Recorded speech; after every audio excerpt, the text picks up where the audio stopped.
here's my story of today. I woke up in Nebraska, got on the road nice and early, and I was supposed to stop in Rawlins, Wyoming. But when I got to Laramie, the highway, I-80, was closed. And I had to get off the highway. Like, everybody had to get off. So I ended up at a truck stop for a couple of hours, and then the highway reopened to all traffic except for campers.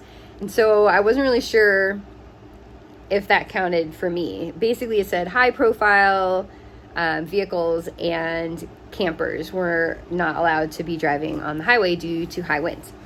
But I'm looking at the weather, and I'm looking at where I need to be, which was about 145 miles from where I was. And it just looked like it was going to get worse. Like, even the town I was supposed to go to was supposed to get worse overnight. And where I am was supposed to get worse overnight. And if I stayed there, I was going to be stuck probably for like 3 days.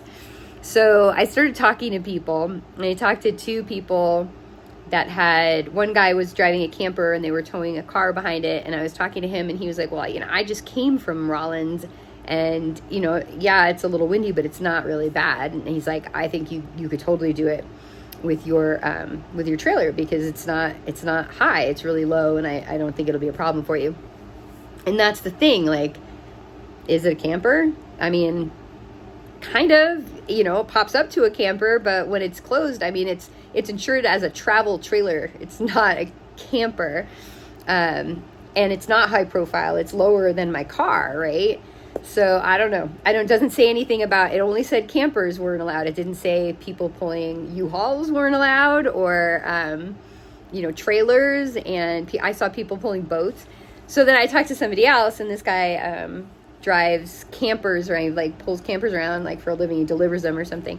And he was like, yeah, you can drive. There's no problem. He's like, if it gets too windy, you can go a little slower. And if you feel uncomfortable, then pull over. But he's like, I don't think you'll have a problem. He's like, something like this, like what he was driving, is too big, but I think you've got it.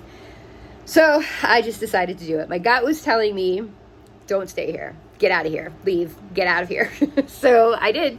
And I talked to my travel guardian angel, Mary Ellen, on the phone for hours and hours and hours. And she ended up getting me a reservation at a campsite. I decided to go past where I was originally supposed to stop, because it didn't look like the wind was going to be good there in the morning. And I just want to be out of the wind and out of danger of things being closed. So I thought I would go all the way to Utah, but I didn't. And she got me I'm actually in a cabin. I'm in a cabin, and because I just didn't want to have to pop up the camper if it's windy. And it's not windy here, but now I can just leave whenever I want. I don't really have to do anything to the camper. I can just get into the car and go, because I have everything in here. So that's my plan. So here I am, and I'm a few hours past where I was originally going to be, which means I'm now closer to my next stop, which is in Idaho. And then after that, I'll be home. But what a long day. It's almost 8 o'clock, and we just got here. We got here a little before 7, which is really long. Usually we're done, this whole trip, we've been done driving by like 4:30 every single day. So this is a long one for us, and Mabes is exhausted, and I'm totally exhausted. So we're just gonna try to get a good night's sleep here in this cabin and get out of Dodge in the morning. And that's my story of today. I hope you enjoyed it. Day 950 million.